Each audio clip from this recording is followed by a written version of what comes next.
Hey guys, let's talk really quickly about how to slow clips down inside of Final Cut.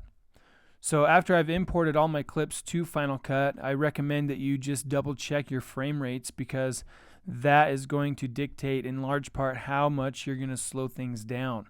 So to do that, click on a clip over here in your library, go to your inspector, and then this little eye at the top will tell you the important information about your clip, such as frame rate.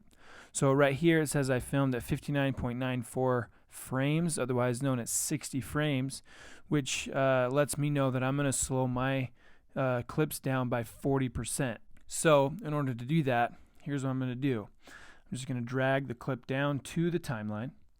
Then right here there's this little speedometer icon. Click the down arrow right next to it. And then you have a bunch of options for how you can control speed and stuff like that. You can even reverse the clip here.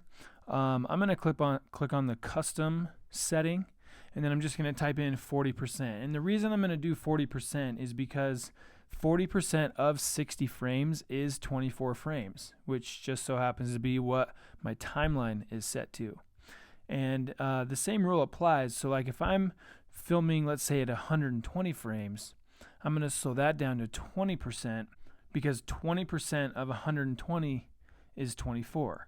And so anything that I can do to get that frame rate to 24 frames is going to give me the best looking slow motion. Anything else, any other percentage is going to just make things maybe look choppy, or the computer has to start adding in information to try to make up what's not there. So hit enter, and then you can see how this slow motion is pretty smooth and awesome. So again, that's how you slow down your clips inside of Final Cut Pro. Just make sure that you are aware of your frame rate, and good luck.